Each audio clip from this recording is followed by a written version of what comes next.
공사의 사장으로 있는 김쌍수 사장님이 계십니다. 근데 이분이 2003년도에 LG전자 부회장으로 취임하게 되었습니다. 그때 취임을 하면서 이분이 취임사를 말했는데 그 취임사 가운데 한 구절이 당시 사회와 또 직장인들에게 아주 많은 반향을 일으킨 한 문장이 있습니다. 그 문장은 이런 것입니다. 앞으로 LG전자에는 베스트 피플이 아니라 라이트 피플이 필요합니다. 우리 회사에는 베스트 피플이 아니라 라이트 피플이 필요합니다. 이 베스트 피플이 그 단어적으로는 정확히 무엇을 의미하는지 얼른 그 개념이 이해가 되지 않는데요. 그분이 그 취임사에서 베스트 피플이란 직장 내에서 최고가 되기 위하여 자기 중심적으로 사고하는 사람이 베스트 피플이다. 그렇게 이야기를 했습니다. 그래서 이 사람은 어떤 삶의 방향을 갖고 있냐면 회사를 이용하여 자신이 최고가 되고자 한다. 그리고 두 번째는 회사와는 다른 생각을 품고 적당히 거리를 유지하며 자기의 이익을 추구한다. 그리고 세 번째는 자기 이익에 따라 언제든지 회사를 버릴 수 있는 사람이다. 뛰어난 지능과 뛰어난 머리는 갖고 있지만은 그 사람이 가지고 있는 그 마음 자세가 최고가 되기 위해서 회사를 이용하고 자기 이익을 얻을 수만 있다고 하면 언제든지 그 회사를 버릴 수 있는 사람, 그거를 규정하는 말이 베스트 피플이라고 합니다. LG 회사에는 앞으로 이런 사람은 필요 없다. 그렇게 선언을 했습니다. 그리고 우리 회사에는 바른 사람이 필요하다. 라이트 피플이 필요하다라는 것입니다. 이 라이트 피플에 대해서 김쌍수 부회장은 이렇게 나름대로 정의를 내렸습니다. 회사를 사랑하는 사람, 회사와 같은 생각을 품는 사람, 주어진 일에 충성을 다하는 사람이 바른 사람이다. 비록 지능은 좀 모자르고 전문성은 떨어질지 모르지만 이런 사람이 회사를 위해서 LG전자를 위해서 절대적으로 필요하다라는 취임사에 밝힌 그 회사를 이끌어가는 케오의 생각이었습니다. 이 발언 이후로 그 이후에 수많은 회사들이 바른 사람들을 찾기에 혈안이 되어 있었고 그 이후에 새로 직원을 뽑을 때 면접하는 데 이것이 기준이 되었습니다. 그전에는 대학이나 대학원에서 1등, 2등으로 졸업한 사람이 우선으로 채용이 됐었는데 그것이 아니라 이제는 사회성이 있고 도덕성이 있고 협력성이 있는 사람들이 우선적으로 면접돼서 회사의 직원으로 채용되는 일들이 일어나게 되었습니다. 이 글을 보면서 이것이 우리 하나님 나라에도 비슷하게 적용되지 않을까 그런 생각을 했습니다. 하나님 나라에 진정으로 필요한 사람이 누굴까?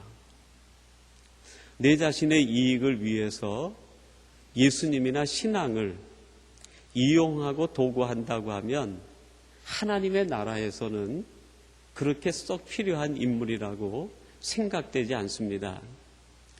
내게 이익이 있을 때는 신앙과 하나님의 나라, 교회를 선택하지만 내게 불리해진다고 하면 언제든지 나의 신앙도 나의 신앙의 대상도 내가 몸담았던 교회도 버릴 수 있다고 하면 그것이 어찌 바른 신앙인의 모습이라고 할 수 있겠습니까? 내게 좀 더 어려움이 오고 고난이 오고 힘든 일이 온다 하더라도 끝까지 하나님에 대한 사랑이 변치 않고 하나님께서 내게 주신 소명과 사명에 따라 충성을 다할 수 있고 우리 주님이 품은 생각과 동일한 생각을 품은 사람이 하나님의 나라에 진정 필요한 것 아니겠습니까? 그래서는 안 되겠지만 오늘날의 성도들에게 이 두 가지의 구분이 가능하다고 하면 저희들은 전자가 아니라 후자에 속하는 사람이 되어야 할 것입니다. 더 원키로는 이 땅에 있는 그리스도인들에겐 이런 구분법이 적용되지 않기를 희망합니다.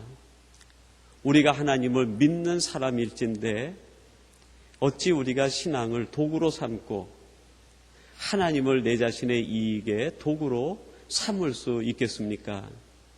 오직 하나님 말씀에 순종하며 하나님의 뜻에 따라 우리 주님과 동일한 생각을 품고 우리에게 주어진 믿음의 길을 걸어갈 때 그것이 복된 삶이고 복된 인생이고 후회를 남기지 않는 우리의 인생이 되지 않겠습니까?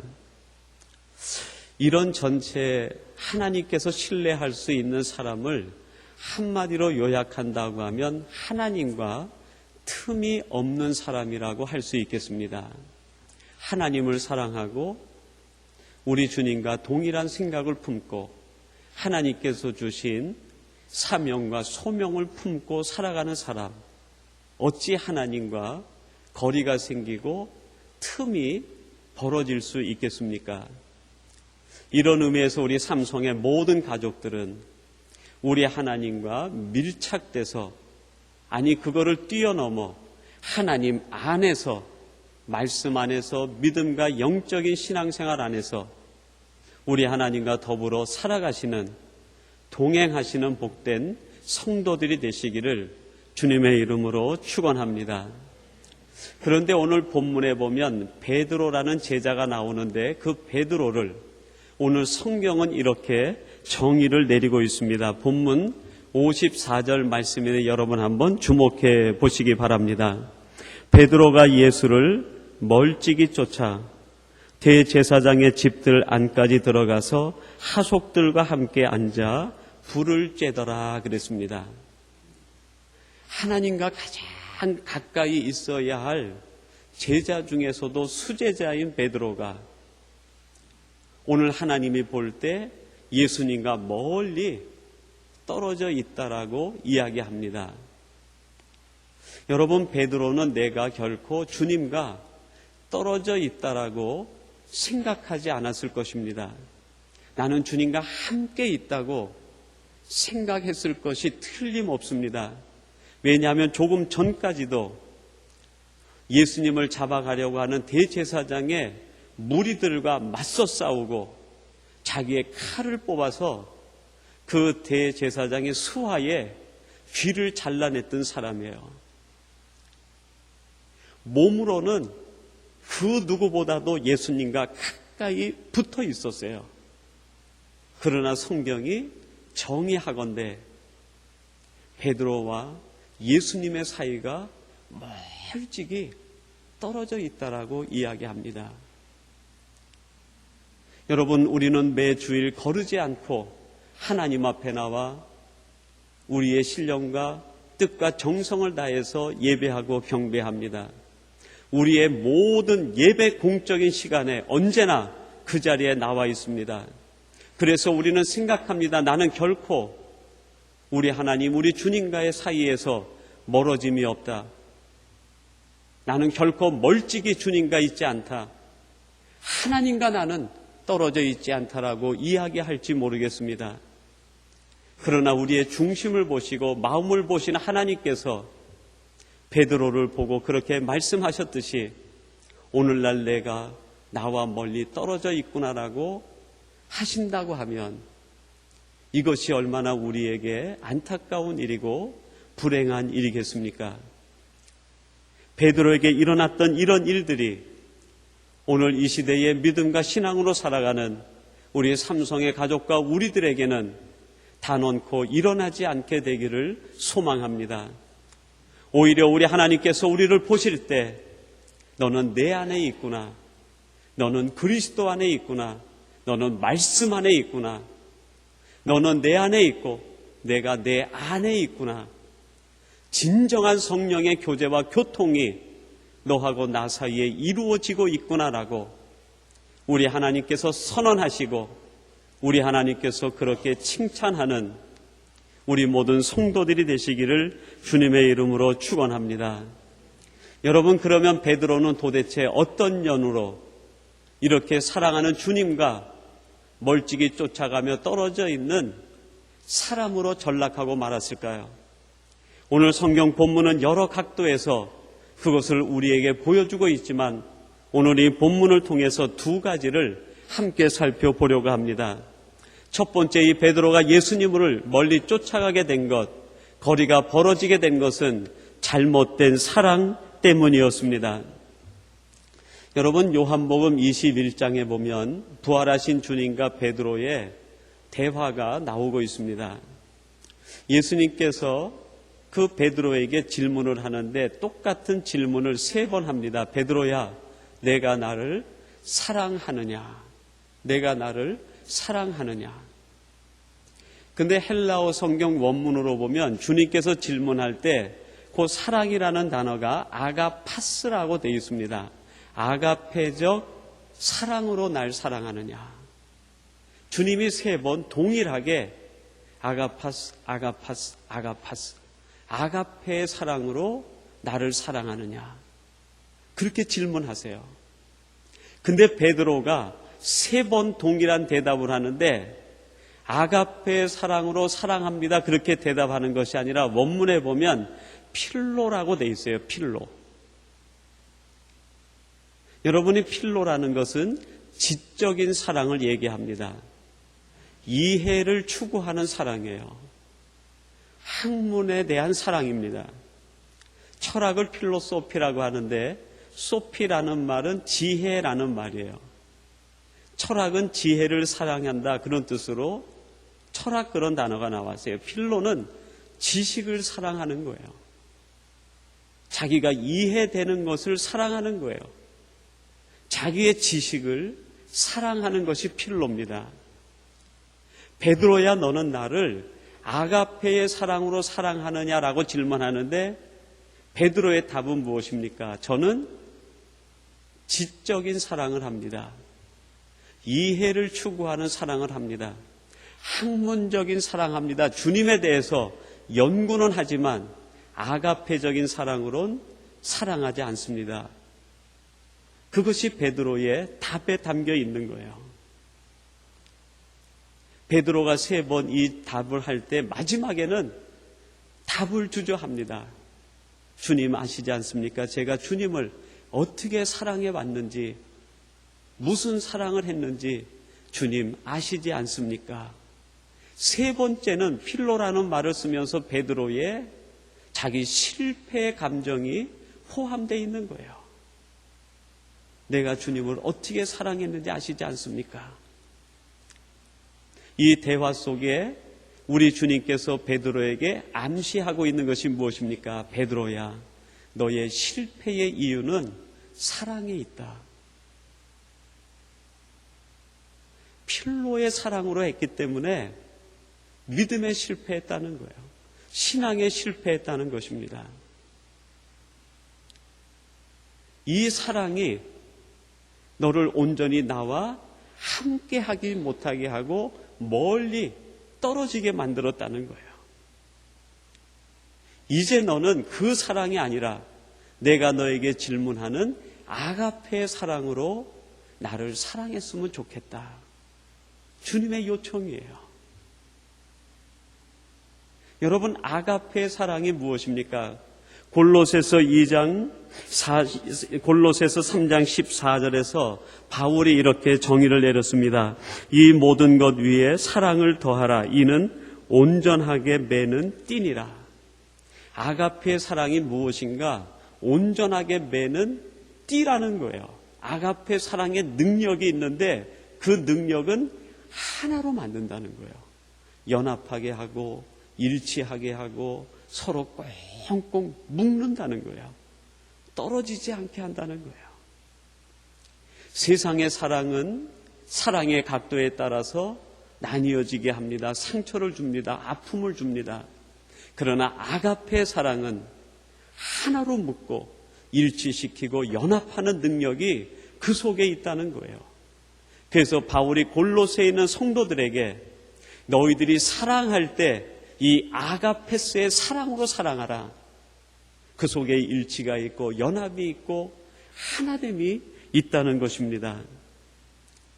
이 사랑에 오해가 생기게 되면 결국 베드로처럼 예수님과의 거리가 멀어질 수밖에 없다는 거예요. 조금 시간이 지난 그 기사 내용 중에 하나가 있는데요.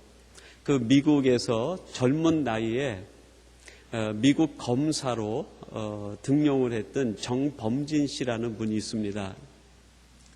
이분이 젊은 나이에 미국에서 검사로 활동하게 되는 것이 한국 사회에 알려지게 되면서 TV 프로그램 가운데 성공시대라고 하는 프로그램이 있습니다.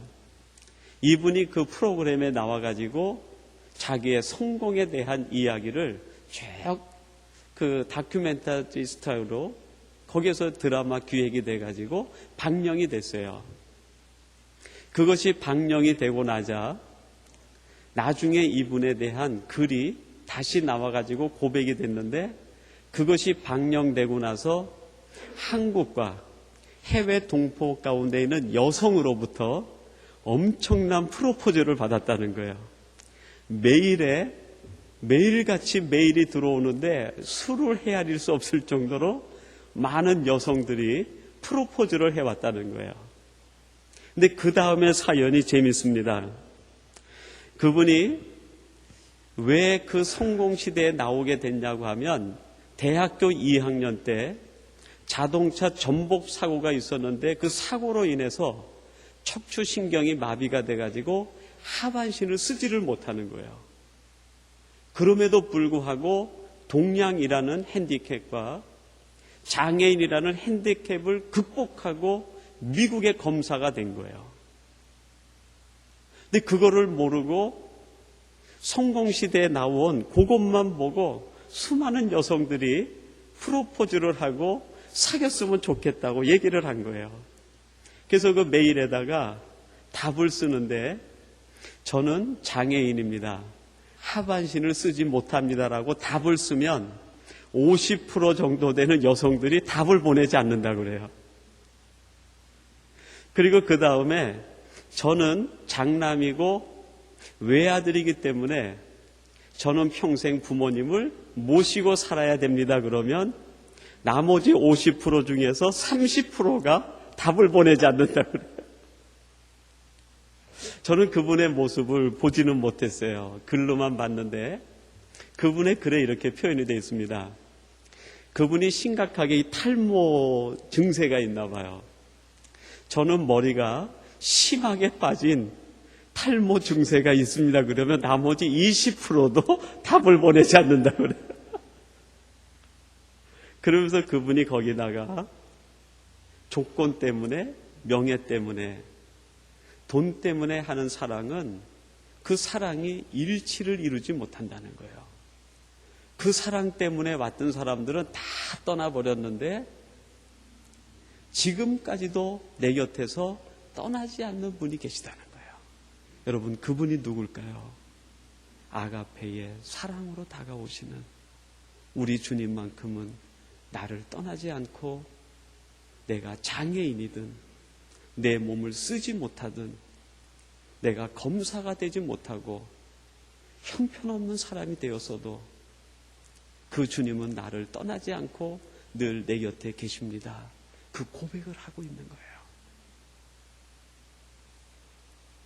여러분, 베드로가 우리 주님을 사랑할 때 이 아가페의 사랑으로 접근하지 못하고 필로의 사랑으로 접근하다 보니까 어려운 위기 앞에서 우리 주님을 포기하고 떠나버리고 마는 거예요.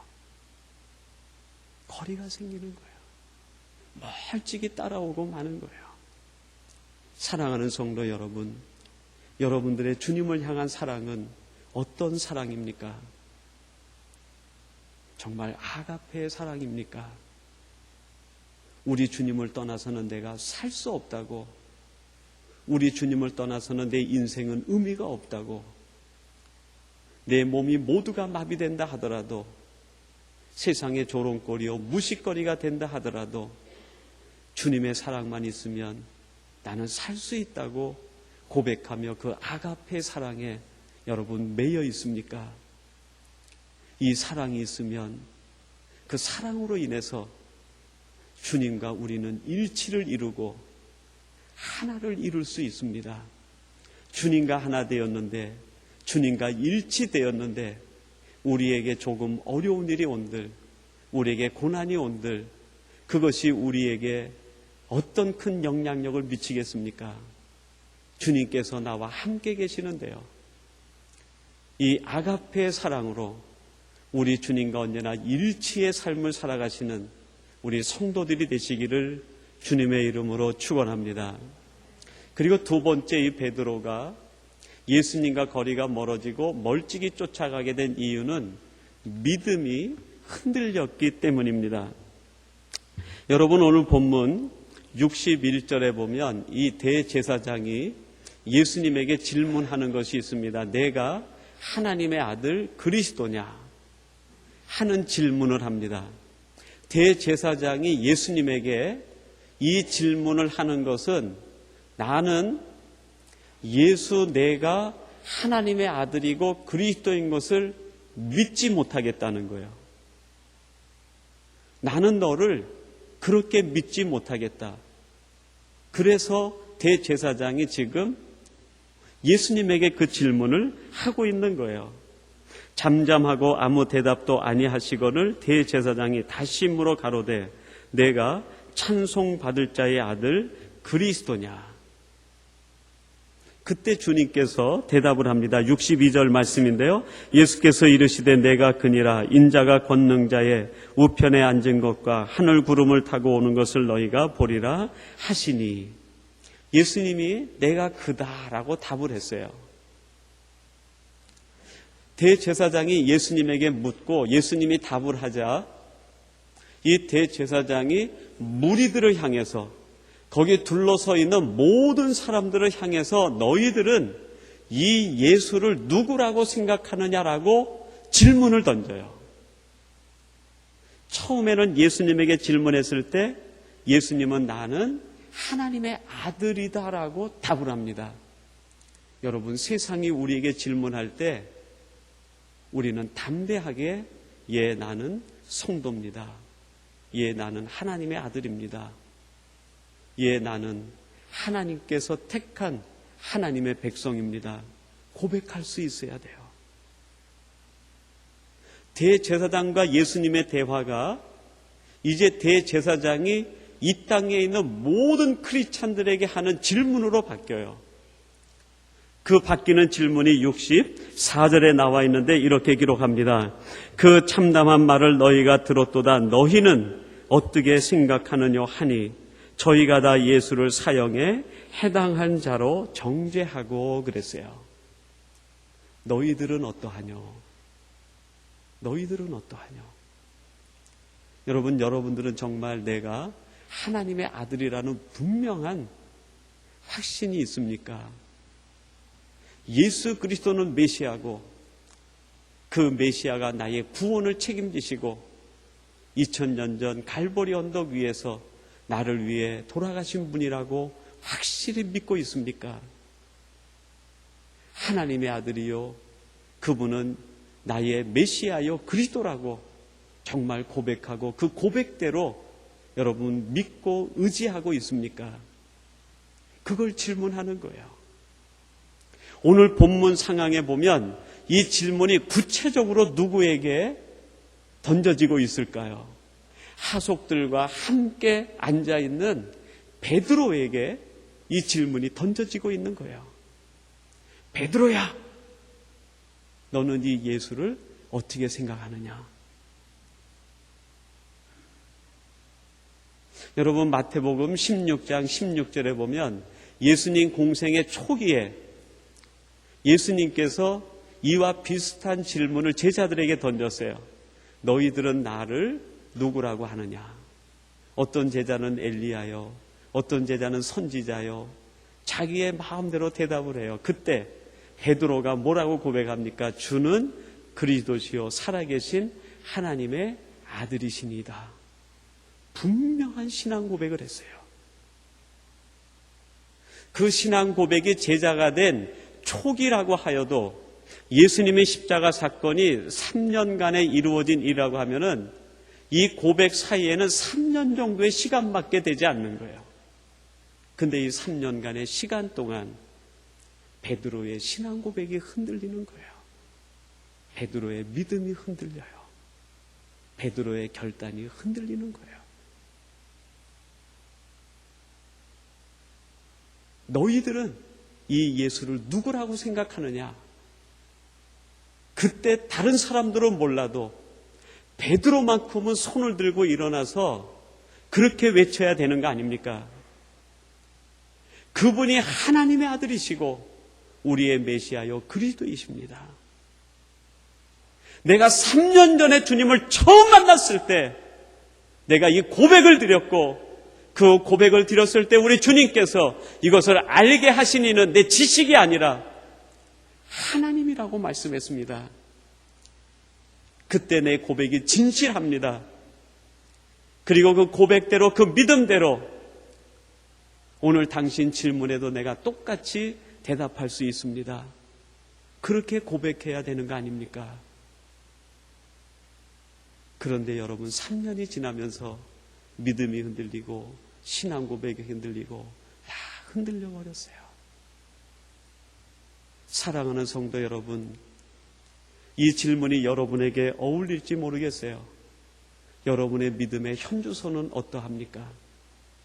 예수님을 처음 만나서 고백했을 때 그 고백, 주님을 처음 만나서 밤을 새워 울며 기도하던 그때 그 감격, 주님이 없이는 내가 살 수 없겠다고 눈물 흘리며 그렇게 애절하게 교회 바닥에 의자에 앉는 것도 죄스러워서 무릎을 꿇고 앉아가지고 기도하던 그 고백이 지금까지도 동일하게 살아있느냐 하는 거예요.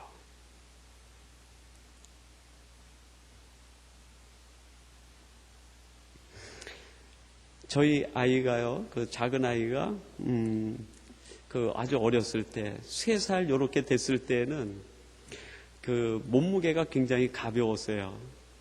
그래가지고 쟤를 업고 이렇게 해도 거의 무게가 느껴지지 않을 정도로, 그래서 쟤를 업고 이렇게 이제 산책도 하고 동네를 돌기도 하고 그러면은 목을 그냥 꽉 잡고요, 얼마나 등에 매달리는지 몰라요.